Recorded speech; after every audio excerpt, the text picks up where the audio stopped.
저는 목회가 행복합니다. 성도들과 같이 신앙생활하는 것이 너무나도 좋아요. 그런데 이제 목회를 하다 보면 성도들의 이야기를 들을 때가 있죠. 소식을 들을 때가 있는데 뭐 자주는 아니지만 가끔씩 기쁜 소식을 들을 때도 있고 또 안 좋은 소식을 들을 때도 있습니다. 참 그럴 때마다 이렇게 기쁠 때는 참 좋고 또 안 좋은 소식을 들을 때마다 마치 내가 안 좋은 것처럼 참 그렇게 안 좋을 때가 있는데, 그때마다 제가 성경을 생각하는 말씀이 하나 있는데 시편 90편 10절 말씀인데요. 이렇게 기록이 되어 있죠. 우리의 연수가 70이요 강건하면 80이라도 그 연수의 자랑은 수고와 슬픔뿐이요 신속히 가니 우리가 날아가나이다. 이렇게 말씀을 하고 있습니다. 여기서 연수, 우리의 연수, 이 연수라는 것이 인생이죠. 인생. 우리의 인생이라고 하는 것이 수고도 많고 슬픔도 많다라는 것을 의미합니다. 그러고 보면 이 아픔이 없는 사람이 없는 것 같아요. 성도들의 사정을 제가 다 알지는 못하지만 개인마다 가정마다 각각의 이제 어떤 기도 제목이 또 많고 어려움들이 많이 있는 것을 제가 봅니다. 그래서 저는 늘 그분들을 놓고 기도할 때마다 뭐 제가 해결해 줄 수 있는 방법이 없기 때문에 하나님 이들에게 은혜를 베풀어 주옵소서. 이 가정에 은혜가 필요합니다. 하나님의 은혜를 긍휼을 베풀어 주옵소서라고 기도합니다. 여러분 하나님의 때에 하나님께서 정확하게 하나님께서 여러분을 긍휼히 해주시고 하나님의 은혜로 말미암아 여러분 삶에 놀라운 은혜와 축복이 넘칠 줄 믿습니다. 우리가 그런 믿음으로 말미암아 날마다 살아내기를 원합니다. 감사하게도 우리가 살아가는 삶의 현장의 모든 이야기들을 성경에서 읽을 수가 있는데, 성경에서 우리가 읽으면서 내 삶에 닥치는 문제들 이런 것들에 대해서 해결점을 발견하게 되기도 하고 또 지혜가 필요할 때 지혜가 이제 그 안에서 발견되게 되는데, 그런 의미에서 봤을 때 우리가 늘 성경을 가까이 하는 것이 너무나도 중요합니다. 그래서 성경을 가까이 하고 말씀을 읽을 때 그 말씀 안에서 내게 닥친 문제들이 무엇인지를 발견하고 해결점을 찾게 되어지고, 그리고 지혜가 필요할 때 지혜를 주시는 것이 바로 말씀이기 때문에 여러분 말씀을 가까이 하는 우리 귀한 성도가 다 되기를 주 여러분 축복합니다. 오늘 읽은 신명기 말씀은 여러분 잘 알고 있는 것처럼 광야를 배경으로 알고 있어요. 그래서 왜 이 고난의 광야가 필요한지를 이 8장에서 말씀하고 있는데, 이 광야에서 무엇을 생각하고 또 무엇을 묵상해야 되는지 또 어떻게 광야를 지나가야 되는지를 말씀하고 있는데, 그것을 다루고 있기 때문에 이 말씀이 너무나도 중요하고 꼭 필요한 말씀이다 생각을 하게 되어집니다. 이스라엘 백성들에게는요 광야가 때로는 연단이고 때로는 이제 말할 수 없는 고난의 과정이었습니다. 왜냐하면 낮에는 뱀이나 전갈의 위험이 있고 또 밤에는 짐승의 위협을 무릅쓰고 잠을 자야 했던 곳이 광야였어요. 그리고 낮에는 엄청 뜨겁잖아요. 반대로 밤에는 엄청나게 추워요. 이렇게 춥고 덥고 무섭고 위협이 있는 그런 곳들이 다 광야였는데, 그런 광야를 그들이 무려 몇 년 동안 살아가면서 지내야 했는지 아십니까? 무려 40년 동안 지내면서 살아가게 됐죠. 그런데 모세가 그들의 삶을 쭉 돌아보면서 마지막으로 부탁을 합니다. 무엇라고 부탁하냐? 신명기 8장 2절에 이렇게 부탁을 하는데 이렇게 시작하죠. 우리 한번 같이 읽어볼까요? 시작. 내 하나님 여호와께서 이 40년 동안에 내게 광야길을 걷게 하신 것을 기억하나. 네, 거기까지만요. 내 하나님 여호와께서 이 40년 동안 내게 무슨 길을 걷게 하신 것을? 광야길을 걷게 하신 것을 기억하라라고 했습니다. 기억하라. 여러분 이게 얼마나 중요한지 몰라요. 오늘 우리가 겪는 모든 아픔, 눈물, 또 생각지 못했던 어려움, 또 이런 모든 것들이 다 하나님께서 허락하신 모든 일이라는 거예요. 그러면 왜 하나님께서 이스라엘 백성들을 광야로 지나가게 했을까? 거기에는요 이 동전의 양면처럼 두 가지 이유가 있는데, 첫 번째 이유는 뭐냐? 그들을 징계하기 위해서예요. 우리 5절 말씀을 한번 보면 이렇게 기록이 되어 있죠. 너는 사람이 그 아들을 징계함같이 내 하나님 여호와께서 너를 징계하신 줄을 마음에 생각하고. 여기 보면 징계가 몇 번 나옵니까? 2번 나오죠. 2번. 그렇습니다. 광야의 길을 걷게 하신 것은 이스라엘 백성들을 징계하기 위해서, 사실 약속의 땅을 걸어가는 길은요 짧은 거리라고 합니다. 그런데 그들을 돌려서 40년 동안 걸어가게 한 때는요 그들을 다 징계하기 위해서요. 그래요. 여러분 사실 이 광야는요 아담이 범죄하기 전에는 없었습니다. 그런데 아담이 범죄한 후에 생겨난 거잖아요. 그리고 더 중요한 것은요 로마서 8장에 보게 되어지면요 이 범죄한 사람뿐만 아니라 모든 사람들이 모든 피조물이 다 이 고통 가운데 광야 가운데 있다는 거예요. 여러분 말씀 한번 볼래요? 로마서 8장 22절 말씀인데 다 함께 읽어봅시다. 시작. 피조물이 다 이제까지 함께 탄식하며 함께 고통을 겪고 있는 것을 우리가 아느니라. 피조물이 하나님의 창조물인 피조물이 다 이제까지 함께 탄식하고 함께 고통을 겪고 있는 것을 우리가 안다 이렇게 말하고 있어요. 그러니까 우리가 어려움을 당하거나 광야를 지나가게 된다고 하면 이게 하나님의 징계구나라고 생각하는 것이 중요하죠. 그런가 하면 두 번째로 왜 광야를 있게 했을까? 그것은 바로 훈련을 시키기 위한 것이죠. 여러분 아까 읽었던 5절 말씀에 보면 징계란 말이 두 번 나왔다 했죠. 이게 야사르입니다. 야사르라는 것은요 징계하다 그런 말도 있지만 훈련시키다, 연단시키다 그런 뜻을 또 가지고 있어요. 그러니까 우리 삶에 있어서 이 징계만 있다면 너무 힘들겠잖아요. 그런데 하나님의 의도는요 우리로 하여금 광야의 길을 걷게 하는 것은 우리로 죽어 징계받아 마땅히 그곳에서 끝나는 것이 인생이 아니라 그 가운데에서 우리를 훈련시키고 우리로 하여금 우리가 있어야 할 자리로 돌아오게 하기 위한 것이 바로 이 광야라는 거예요. 저는 금요일 날 이혁수 목사님을 통해서 우리 말씀드렸는데 우리가 그런 말씀 드렸잖아요. 우리가 있어야 할 자리에 있지 않고 그래서 우리가 있어야 할 자리에 있지 않기 때문에 우리 하나님께서 우리의 삶을 돌아보라고 했지 않습니까? 여러분 하나님은요 우리 성도들이 이 불신앙으로 말미암아 광야에 내몰려서 거기서 끝나게 하는 것이 아니라 거기에서는 또 때로는 우리를 연단시키고 훈련시켜서 우리가 있어야 할 자리 마땅히 머물러 자리에 있게 하신 거예요. 더 쉽게 이야기하면 우리가 더 적합한 하나님의 백성이 되기 위해서 하나님 우리를 광야로 때로는 허락하시고 몰아놓기도 하셨다는 것이죠. 저는 이 말씀이 너무나도 은혜가 돼요. 우리를 더 적합한 하나님의 백성이 되게 하기 위해서 우리를 더 적합한 하나님의 백성이 되게 하기 위해서 라고 허락하신 것이 광야라는 거예요. 그런데요 또 여기에 은혜가 있습니다. 여러분 8장 3절 말씀 한번 더 읽어볼까요? 다 함께 읽어봅시다. 시작. 너를 낮추시며 너를 줄이게 하시며 또 너를 알지 못하며 내가 조상들도 알지 못하던 만나를 내게 먹이신 것은 사람이 떡으로만 사는 것이 아니요 여호와의 입에서 나오는 모든 말씀으로 사는 줄을 내가 알게 하려 하심이니라. 아멘. 왜 광야에서 그들이 이 조상이 알지 못했던 만나를 허락했는가? 그 끝에 가게 되어지면 그들이 살아가면서 중요한 밥인 하나님의 말씀이라는 중요한 교훈을 주기 위해서라는 것이죠. 그런 의미에서 볼 때 광야는요 우리에게 주는 교훈이 있는데 그 교훈을 깨달으면 이 광야가 은혜지만 고통이 아니지만 그러나 깨닫지 못하게 되어지면 그것이 고통이고 광야가 참 힘든 시간이라는 것이죠. 그런 의미에서 봤을 때 8장 2절 말씀이 참 울림이 있는데요. 내 하나님 여호와께서 이 40년 동안에 내게 광야길을 걷게 하신 것을 기억하라. 성경 읽다 보면 이 광야에 머물렀던 사람들이 많이 나와요. 광야에 있었던 사람들이 많이 나오는데 여러분 혹시 기억나는 사람이 있습니까? 성경의 인물 중에 광야에 머물러 있던 사람들 엘리사도 있었고 엘리야도 있었고 모세도 있었고 예수님도 있었고 많은 분들이 있었죠. 근데 저는 특별히 엘리야를 한번 보고 싶어요. 엘리야가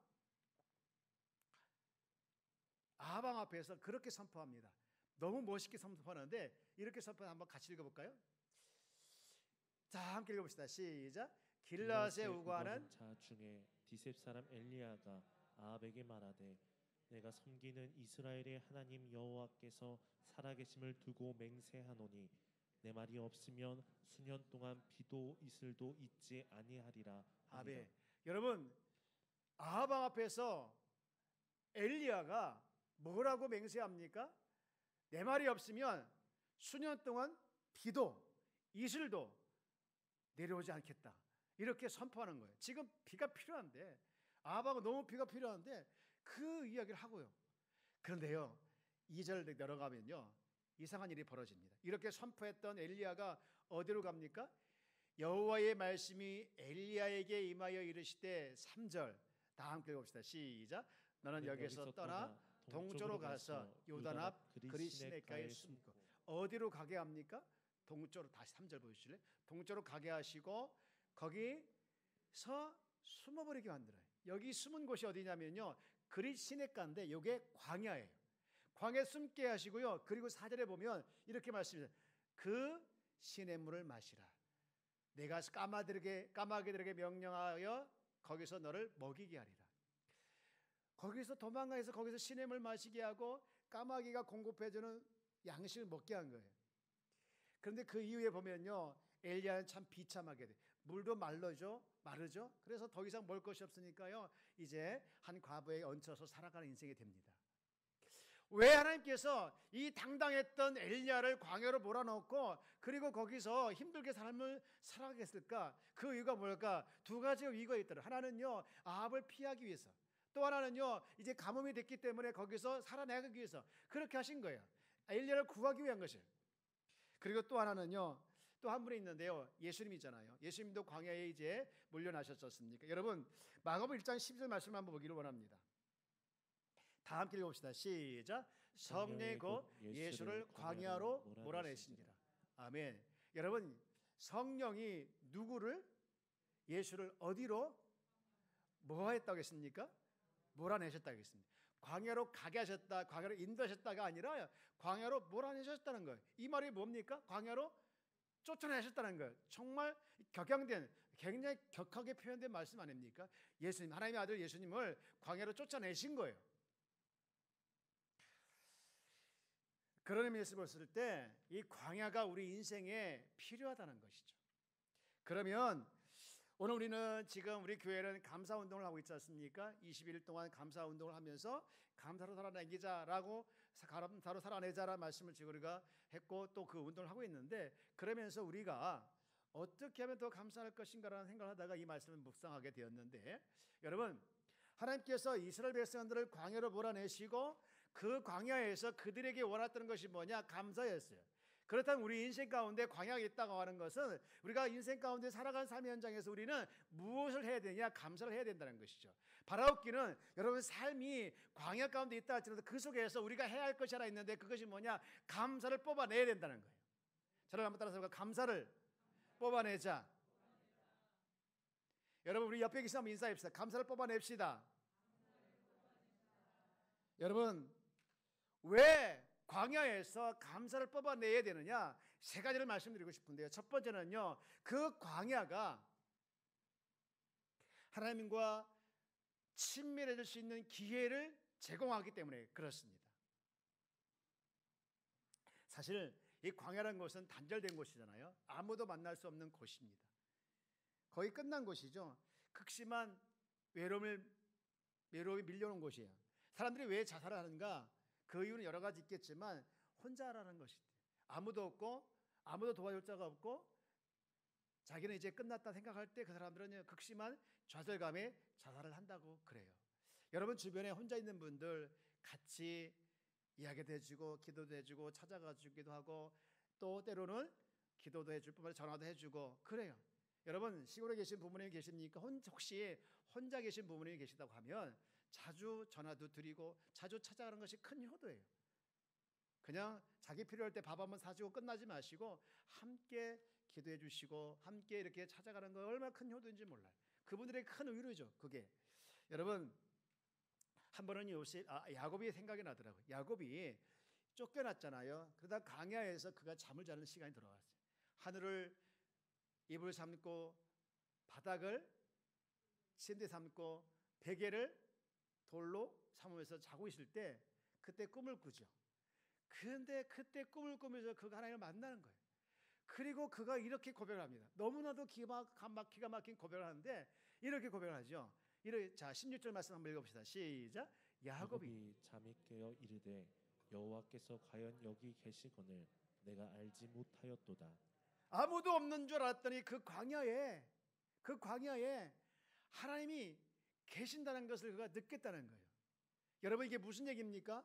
광야라는 곳이 야곱에게 있어서는 외로운 곳이었고 혼자 있는 곳이었지만, 그러나 그곳에서 하나님과 교제할 수 있는, 하나님께서 기회를 제공하셨다는 것을 그가 발견하게 된 거예요. 오늘 우리는 이 코로나 때문에 힘든 시간을 보내고 있는 분들이 많이 계셔요. 많은 분들이 힘들어하더라고요. 너무 많은 분들이 힘들어해요. 제 주변에 너무 많은 분들이 힘들어하고 계세요. 제가 어제 전화를 받았는데, 이제 코로나가 발생되고 더 격상돼가지고 예배가 중단된 소식을 듣고 걱정이 돼서 목사님한테 전화드렸다고 하더라고요. 자기 생각에 막 이분저분 많이 걱정이 돼서 전화를 여기저기 돌렸다고 하더라고요. 자기도 걱정거리인데, 우리가 걱정이 많이 있고 이 코로나 때문에 힘든 시간을 보내는 분이 많이 계셔요. 그러나 우리는 이 코로나 때 누굴 원망하며 지나가겠습니까? 여러분, 이런 시간을 교훈 삼아 여러분 그동안 못했던 하나님과 친밀한 시간을 갖는 기회로 삼아내는 성도가 되기를 주여 여러분 축복합니다. 문득 역대하 7장 13절 말씀이 생각나더라고요. 거기 보니까 이렇게 기록되어 있죠.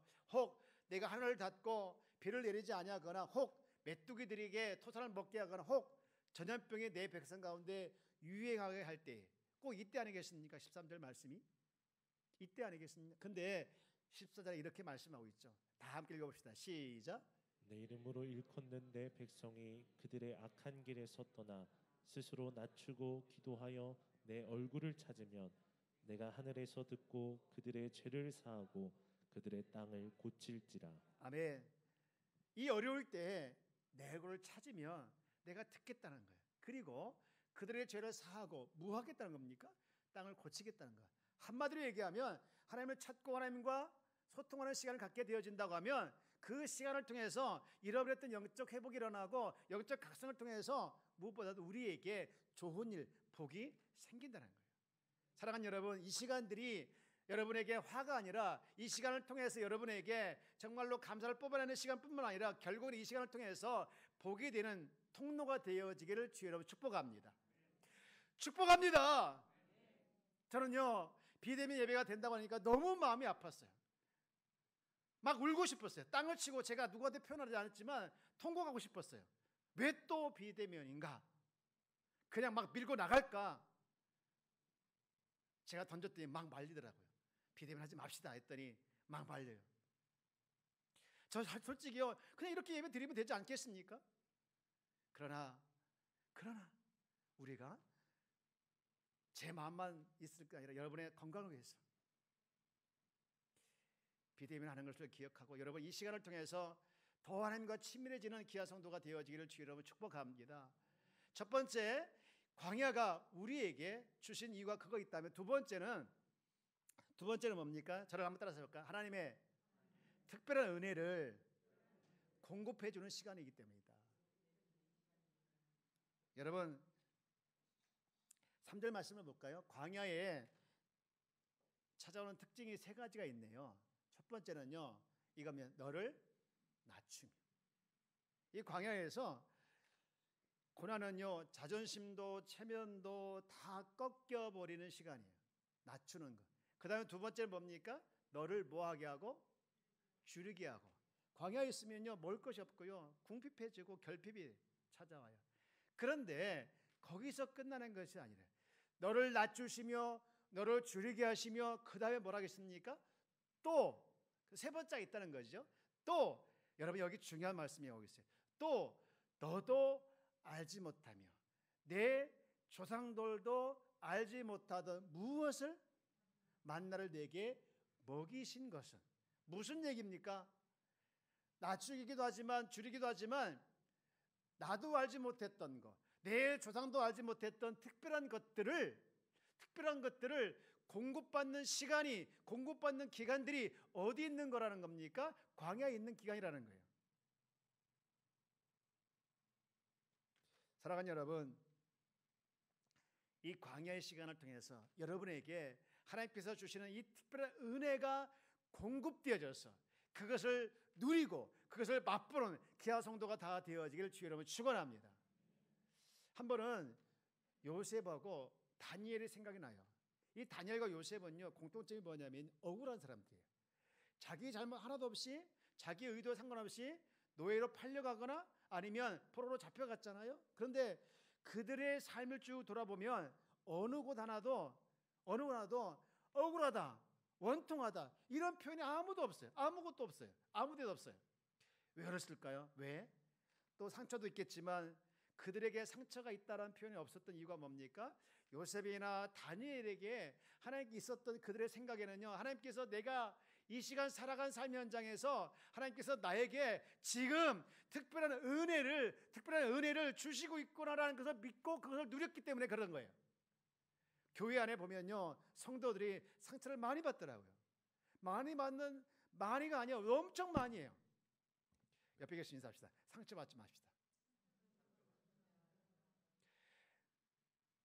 상처받는 이유를 여러 가지 찾아보면 많이 있겠지만 제가 판단하고 제가 진단하기에는요, 그들이 왜 상처를 받느냐, 상처받을 때 여러분 기억하십시오. 내게 상처가 다가올 때마다 내게는 궁핍도 있고 나를 낮추게 하고 나를 서운하게 하고 여러 가지의 상처거리가 있겠지만, 그러나 내게는 나도 알지 못하고 내 조상도 알지 못하던 그 특별한 은혜의 공급이 있구나. 여러분, 이걸 확인하기를 주여 여러분 축복합니다. 내게 특별한 은혜가 공급되고 있다는 걸 믿게 되어지면 여러분 아무런 상처도 상처가 되지 않는 거예요. 어떤 상처가 되지 않는 거예요. 우리는요, 맨날 어디에 머물러 있습니까? 너를 낮추시고 너를 궁핍하게 하는 여기 많이 머물러 있어요. 여러분의 삶의 현장에서 사람들을 통해서 상처가 되기도 하고 여러 가지 정말로 마음 아픈 말을 듣기도 하고, 그래서 여러분 힘든 시간이 보내고 있다고 하면 그 세 번째에게 주시는 거, 하나님의 특별한 은혜의 공급을 여러분 믿으면서 여러분 살아내길 주여 여러분 축복합니다. 그러면서 더 크게 감사하기를 원합니다. 왜 우리가 감사해야 되냐? 하나님의 특별한 은혜의 공급이 내게 주어지기 때문에 우리가 광야에 살아가면서 우리는 감사를 뽑아낼 수 있는 가장 중요한 이유가 되는 줄 믿습니다. 그런가 하면 마지막으로 우리가 이 광야에서 감사를 뽑아낼 수 있겠는가? 세 번째는요, 우리를 회복해 주실 하나님을 믿기 때문에 그렇습니다. 저를 한번 따라서 볼까요? 나를 살게 해주실 하나님을 믿기 때문입니다. 하나님은 우리를 그냥 죽게 내버려 두시는 분이 아니셔요. 우리 말씀을 한번 볼까요? 자, 7절 우리 읽지 않았지만 이렇게 기록이 되어 있습니다. 네 하나님 여호와께서 너를 아름다운 땅에 이르게 하시냐니. 어디에 이르게 한다고 했습니까? 제가 한번 여러분에게 물어볼게요. 이 아름다운 땅이 어딜까요? 1번 대한민국, 2번 미국, 3번 가나안 땅. 야, 똑똑하시네. 가나안 땅이죠. 이스라엘 백성들에게는요, 지금 광야지만 광야가 끝이 아니라는 거예요. 그곳에서 머물러 있는 것이 아니라는 거예요. 그들이 그것을 지나 어디에 머물게 합니까? 가나안 땅에 머물게 해서 그 다음에 여러분 8절 계속 봅시다. 8절 밀과 모리의 소산지요 포도와 무화과 나와 석류와 감람나무 꿀의 소산지라. 어디가? 가나안 땅이. 9절 봅시다. 내가 먹을 것이 모자람이 없고 내게 아무 부족함이 없는 땅이며 그 땅에 돌은 철이요 그 산에서 동을 캘 것이라. 10절 같이 읽읍시다. 10절 시작. 내가 먹어서 배부르고 내 하나님 여호와께서 옥토를 내게 주셨으므로 말미암아 그를 찬송하리라. 아멘. 네가 먹어서 배부르고 궁핍함이 있던 그 광야가 아니라 내 하나님 여호와께서 옥토를 내게 주셨으므로 말미암아 결국엔 풍요로워져서 누구를 찬양하게 된다는 겁니까? 그를 찬송하리라. 여러분 10절의 은혜가 여러분에게 있길 주의 여러분 축원합니다. 여러분 우리는요 꿈을 가져야 돼요. 어떤 꿈입니까? 하나님께서 나를 살리신다는 믿음에 대한 꿈입니다. 여러분 우리가 이 믿음이 있으면 꿈을 갖게 되어지고 이 믿음이 있으면 여러분 희망을 갖게 되고 기대를 갖게 되어지는 것이죠. 여러분요 꿈과 기대가 있는 사람은요 복을 받은 사람이에요. 꿈과 기대가 없는 사람은요 여러분 힘이 없고 낙심하고 좌절해서 쓰러지는 사람이에요. 여러분 삶에 꿈이 있음을 기뻐하시길 원합니다. 여러분 삶에 기대가 있다는 것을 믿으시길 바랍니다. 그래서 여러분 하나님은요 우리 삶에 역사에서 나를 살리게 해주시고 나를 일으켜 해주시고 회복해 주실 걸 우리가 믿으면서 살아갈 때 우리는 무엇이 나옵니까? 감사가 저절로 나오는 거예요. 여러분, 이제 말씀을 마치고자 합니다. 내 인생의 광야에서 어떻게 보면 고난의 광야에서 우리는 허우적거리면서 원망이나 하다가 그냥 끝내는 인생으로 살아낼질래요? 여러분, 원망하고 불평하는 것이 우리는 너무 길들여져 있고 익숙해져 있는 것 같아요. 가만히 생각해 보시죠. 여러분, 대화를 할 때 10가지 대화 중에서 몇 가지나 감사하고 있습니까? 거의 보면 저를 포함해서 많은 대화 중에 불평이 더 많이 나와요. 원망이 더 많이 나와요. 그렇지만 여러분, 이렇게 원망이나 하다가 인생은 다 화비하는 인생이 되지 않기를 주여 여러분 축복합니다. 여러분, 이 삶의 현장에서 바라옵기는 여러분 삶의 현장에서 감사를 뽑아내기를 주여 여러분 축복합니다. 저를 한번 따라서 해볼까요? 감사를 뽑아내지 말자. 여러분, 감사를 뽑아내기를 주여 여러분 축복합니다.